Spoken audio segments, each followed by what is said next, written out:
Bonjour et bienvenue dans cette vidéo, j'espère que vous allez bien. On se retrouve aujourd'hui pour un moment unboxing, book haul. Je vais vous présenter toutes mes nouvelles acquisitions du mois de février.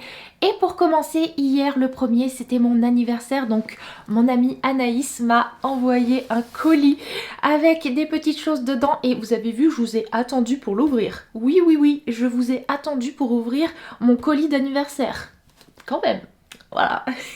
Mais avant de découvrir ça, patientons encore un petit peu. On va ouvrir autre chose puisque j'ai reçu aussi une enveloppe. Enveloppe que voici de la part de chez Flammarion Jeunesse qui contient 2 livres. Je les sens au toucher et je sais ce qu'il y a dedans. Donc j'ai trop hâte d'ouvrir ça. Dans cette enveloppe, nous avons plein de choses. Et notamment les tomes 5 et 6 de La Petite Maison dans la Prairie par Laura Ingalls Wilder. Je suis trop contente, vous savez que j'adore me plonger dans cette saga qui est hyper cosy et en même temps qui me permet de découvrir un petit peu la vie des pionniers aux États-Unis, l'installation, la création finalement de ce pays. C'est tellement intéressant de découvrir la vie de la famille Ingalls et j'aime tellement lire ces tomes que je suis trop contente et puis ils sont trop beaux ces nouveaux tomes. Enfin franchement cette réédition, les couvertures elles sont tellement mignonnes, tellement choupies. Ah là. Et trop contente d'avoir ce tome 5 parce que ce tome 5 vu qu'il se passe pendant l'hiver avec mon amie Anaïs on va lire en lecture commune. D'ailleurs on le commence dès aujourd'hui donc trop contente de l'avoir sous la main. Voilà. Trop bien. Et donc il n'y avait pas que ces livres-là dans l'enveloppe que m'a envoyé Flammarion Jeunesse, il y avait aussi des goodies. Pour commencer, nous avons, ça doit être une erreur, non pas une, mais 2 planches de stickers, donc trop contente. Et autre goodies, c'est un pins. Oui, c'est un pins avec La Petite Maison dans la Prairie. Tout simplement, voilà. Trop bien. Et donc maintenant, il est temps de découvrir ce que j'ai eu pour mon anniversaire, parce que oui, c'est bien beau de prendre un an en plus, mais non, c'est pas si beau que ça en vrai, donc autant se consoler avec des cadeaux. Voilà l'intérieur.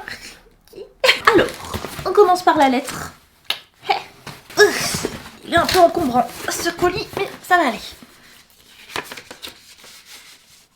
Oh, regardez la carte.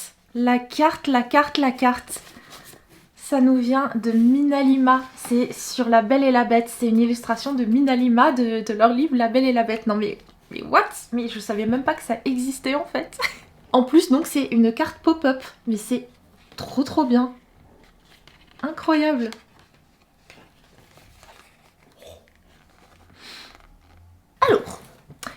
Alors, nous avons plusieurs paquets. Lequel prendre en premier? Écoutez, celui-là. Alors, dans ce petit paquet, nous avons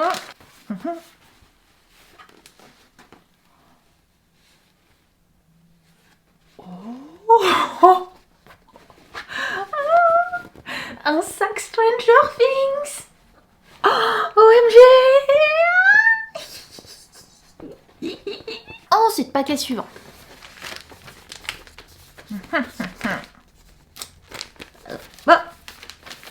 Qui a déjà commencé à ouvrir mon paquet? C'est mon cadeau.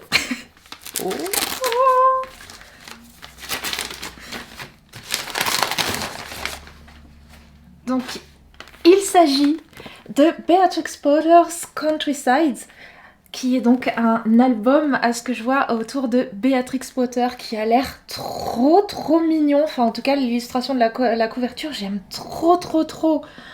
Oh, il est en VO. Et l'intérieur, oh là là, regardez l'intérieur. Regardez ça. Oh, il est beau. Donc Beatrix Potter, je pense que vous connaissez, l'autrice notamment de Pierre Lapin, et pas que. Et oh là, j'adore. Oh, ça va être trop bien feuilleté. Merci, il a l'air trop bien. Ensuite, petit paquet. J'ai pas vu encore le thème, mais c'est des stickers. Alors, des stickers, mais sur quel thème? Oh, sur Jane Austen. Trop bien. Regardez. Trop cool. Aïe, il y a mon bijou avec plein de Jane Austen. Là. Ah, ça me donne envie de relire ces livres en plus. Petit orgueil et préjugé, là, ça fait longtemps. Hakuna Matata. Alors.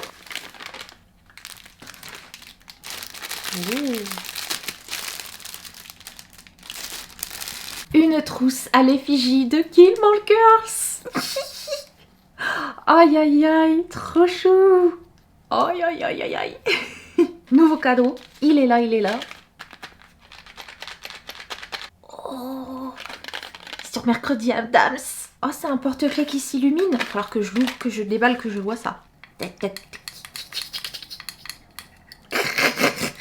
Dernier colis qui, au toucher, me semble être un livre. Attendez, jeté de carton. Ça fait du bien. Ça libère mes jambes là. Alors, quel est ce livre? Trop bien, trop bien, je me le serais acheté sinon. Il s'agit donc du tome sur l'automne de la saga Les souris du buisson au mur par Gilles Barclay, publié chez Quilline. Donc Anaïs m'a offert le premier tome sur le printemps l'année dernière, le tome 2 donc sur l'été pour Noël, et donc là j'ai le tome sur l'automne. Et bien trop bien, voilà, il me manquera plus que le tome sur l'hiver que je me prendrai du coup cet hiver, mais comme ça je les aurai tous, je vais pouvoir vraiment continuer cette saga, trop cool. Et voilà, les illustrations en plus de Gilles Barclay, j'aime tellement son travail que ça va être un petit plaisir là de retrouver tout cet univers pour cet été, puis aussi pour cet automne. Trop bien, trop bien, merci beaucoup Anaïs, tu m'as gâtée, merci. Recoucou. Aujourd'hui, nouveaux achats et nouveaux colis. Je vais vous montrer tout ça et je vais commencer par mes achats parce que en réalité ce sont des livres que vous avez déjà vus, puisque ce sont 3 livres que j'ai achetés pour préparer mon challenge Romantasy, et du coup vous les avez vus dans ma vidéo pile à lire du challenge, mais bon, je vous les remontre quand même. Pour commencer, nous avons L'héritière du feu de Sarah J. Maas, publié chez La Martinière Fiction, donc le tome 3 de la saga du Trône de Verre, anciennement appelée Keleana, avec l'héroïne qui s'appelle Selena. Voilà, le tome 3 est donc sorti au format relié, donc je me suis jetée dessus parce que vous le savez, j'ai envie d'acheter tous les tomes de cette saga au format relié, et d'ailleurs La Martinière Fiction a annoncé qu'ils allaient tous sortir cette année, les tomes restants, au rythme d'un tome tous les 2 mois, un nouveau tome relié tous les 2 mois, donc voilà, je suis prête. Voilà, c'est bon, je suis au taquet. Et donc, j'ai acheté ce tome 3, voilà, qui vient tout juste de sortir avec son jaspage sapin, voilà. Et il me tarde de lire ce tome 3 parce que, de le relire, c'est le dernier tome de cette saga que j'ai lu, que je connais, et je sais à quel point il est très important pour la saga, je sais à quel point c'est un véritable tremplin, qu'il apporte plein de choses inédites à cette histoire, donc... ouais, franchement, trop hâte de me replonger dedans. J'ai également acheté Reckless de Lauren Roberts, publié chez les éditions Olympe, donc le tome 2 de la saga Powerless. Celui-là, je me suis totalement laissée convaincre par l'argument de Muffin Books, qui disait qu'elle avait le tome 1 dans sa palle, mais qu'elle l'avait pas encore lu, mais qu'elle achetait quand même directement ce tome 2 parce qu'elle avait peur que ce relié finisse par disparaître des librairies, et j'avoue que j'ai un peu la même crainte. Donc non, je n'ai pas encore lu le premier tome, mais la maison d'édition Olympe, au moment où je vous filme cette vidéo, a plus ou moins teasé le retour de Powerless en format relié, trop joli, donc du coup je me suis dit vas-y, je suis le conseil de Muffin Books, j'achète Reckless aussi, et puis comme ça en fait quand on va ressortir Powerless, je pourrai enchaîner avec ce tome 2, trop bien. Je sais qu'il y a aussi Powerful, le petit tome 1.5 à lire entre les deux, mais il faudra que je me le prenne aussi. Et puis j'ai craqué pour Le Chevalier et la Phalène par Rachel Gillig, je sais pas comment ça se dit, publié chez Palédition. Il est aussi sorti en grand format, il est sorti en même temps en fait en grand format et en format poche, et moi j'ai craqué pour le format poche, déjà parce que ici on soutient pas l'édition, voilà.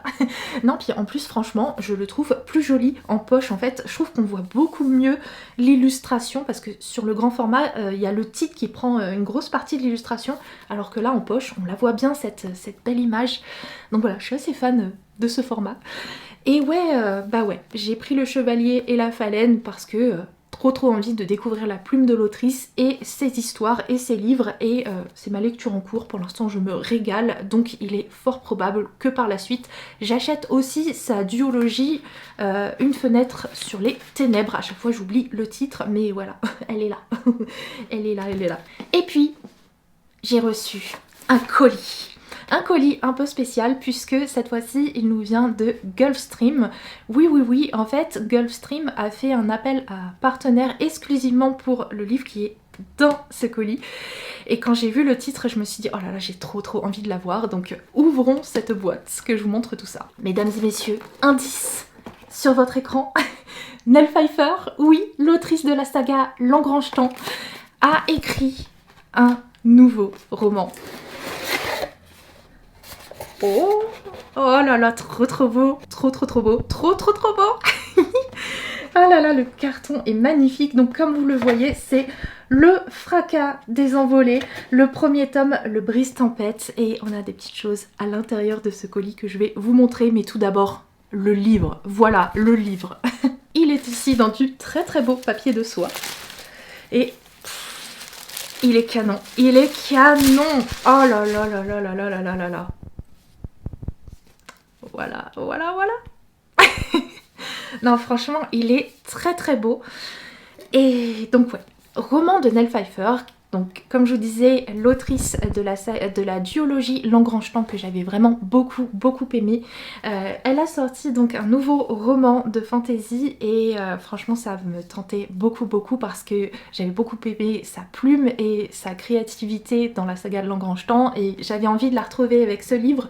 Ce livre, figurez-vous que j'ai failli l'acheter parce que il était vendu en avant-première au salon du livre de Montreuil et ils en avaient vraiment beaucoup, et je le regardais et j'étais en mode oh là là, ne pas craquer, et finalement je pensais quand même craquer à un moment donné, et puis j'ai eu la chance qu'on me l'envoie, donc merci beaucoup aux éditions Gulfstream. Il me tarde de me plonger dedans, ça va être trop bien.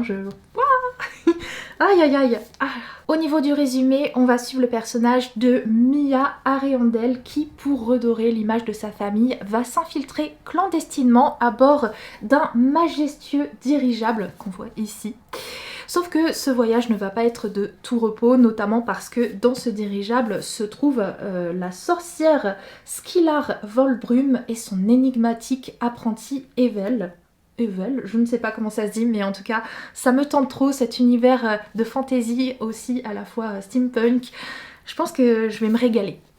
Et donc, il y a des goodies dans ce colis, donc découvrons-les. Donc pour commencer, nous avons un billet de passage pour le Galéon. Voilà, comme ça, nous, contrairement à Mia, on n'a pas besoin de s'y infiltrer. On a notre passage, notre billet d'entrée. Nous avons également des petits stickers, ils sont trop mimi, j'adore. En plus, ils sont rose gold. Enfin, trop bien. J'aime trop. Ils sont tout fins, tout délicats. Nous avons... Oh là là. Alors ça, c'est très joli. Alors ça, c'est vraiment très joli. Je n'ai pas le nom, mais c'est très joli. Donc ça se présente comme ceci. Et regardez. Waouh. C'est magnifique. C'est magnifique. Alors là, franchement, waouh. Et donc, le fond du carton. Ouais, franchement, le carton, il est magnifique, mais jusqu'au bout.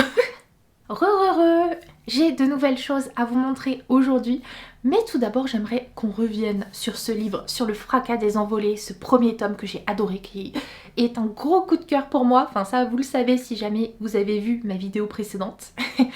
Et donc ouais, en fait en le lisant, je me suis aperçue qu'il y avait des petits goodies à l'intérieur et même des illustrations que je ne vous avais pas montrées, et ce livre est si beau que franchement j'avais envie de m'attarder une nouvelle fois dessus pour vous montrer sa beauté, parce que ce livre il est beau à l'intérieur de par son contenu mais aussi à l'extérieur de par son esthétisme, et non mais regardez-moi ça tout d'abord. Non mais...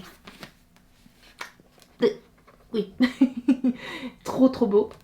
Et en plus de ça, petit goodies que Gulfstream m'a rajouté en plus dans ce livre, et je suis trop contente. Regardez, un bel overlay. Oui. Et ce n'est pas tout, puisque nous trouvons également un marque-tapage avec des dorures. On voit les personnages et tout, j'adore. Et au dos, il y a le titre de la saga. Voilà, du coup j'avais envie de revenir avec vous sur ce livre parce que déjà il est trop bien, il est trop beau et il sort cette semaine je crois au moment où vous voyez cette vidéo, donc voilà, je le remets un petit peu en avant, il le mérite. Et sinon, des enveloppes, des petits colis. On va commencer par ouvrir celle-ci qui est une enveloppe qui vient de chez Flammarion Jeunesse et au toucher il n'y a pas de livre dedans, par contre il y a un livre dans l'autre enveloppe. Donc on garde ça pour la fin. Dans cette enveloppe-ci, eh bien, ce sont des goodies autour d'un roman qui est sorti il n'y a pas longtemps, mais que moi je détiens depuis quelques mois maintenant, qui est donc La Maison aux Roses Immortelles de Clémence Forest. Je vous en ai parlé là encore la semaine passée. Donc voilà, roman de secret de famille avec une pointe de fantastique. Flammarion Jeunesse nous l'avait offert en fait lors du petit déjeuner que j'avais fait avec eux au cours du salon du livre de Montreuil. Donc ouais, début décembre. Et là comme il vient de sortir, eh bien ils nous ont envoyé avec des petits goodies. Donc c'est super sympa de leur part vu qu'on a déjà le livre de quand même nous envoyer les goodies qui vont avec. Et donc je vais vous montrer ça. Voilà l'intérieur. Et qu'avons-nous? On a tout d'abord une illustration. Oh! Trop jolie illustration. Cartonnée et tout. Voilà. Et nous avons également un tote bag. Trop cool. Trop cool. Voilà, tote bag à l'effigie du livre. Donc voilà, des petits goodies qui font plaisir. Moi j'adore les goodies livresques, voilà. Et puis donc j'ai reçu cette enveloppe de la part de Palais Édition. Et en fait je ne sais pas du tout de quoi il s'agit puisque en gros avec Palais Édition j'ai accès à leur catalogue et je leur dis quel titre m'intéresserait potentiellement. Et eux selon leur disponibilité, ils m'envoient ce qui m'intéresse et ce qu'ils ont en stock. Donc voilà, je sais pas du tout quel titre il s'agit vu que j'en ai repéré plusieurs dans leur prochaine sortie qui m'intriguent beaucoup. Donc on va découvrir ça ensemble. Pas de spoil, je découvre ça en même temps que vous. Oh! Un prince sans cœur d'Ingrid Seymour. Eh ben écoutez, je me rappelais absolument pas l'avoir demandé. Mais si je l'ai demandé, c'est qu'il doit être pas mal. Attendez. Ah oui, je sais. Je sais pourquoi je l'ai demandé. Parce que je crois bien que c'est une réécriture de La Belle et la Bête. On va suivre le personnage de Dany qui est une guérisseuse humaine sans histoire qui va devoir se rendre en territoire faé lorsque elle va être interceptée par des soldats qui vont l'amener auprès du prince Khalil. Et en fait celui-ci est victime d'une mystérieuse malédiction qui le force à devenir une bête cruelle à la nuit tombée et il est convaincu que Dany est l'unique personne à même de lui venir en aide. Donc ok, et bah écoutez on va voir ça. Trop hâte. Je comprends pourquoi je l'ai demandé, il a l'air vraiment très bien et assez court au final. Donc je pense que ça va se lire, ça va être une romantécie qui va se lire vite et bien. Voilà donc pour mes nouveaux livres et pas que de ce mois de février. Je vous remercie d'avoir passé ce moment en ma compagnie. Si cette vidéo vous a plu, n'hésitez pas à la liker, à vous abonner, à me laisser peut-être un petit commentaire. Et sur ce, je vous laisse là. Je vous fais de très gros bisous et on se retrouve très vite et tout bientôt pour une nouvelle vidéo.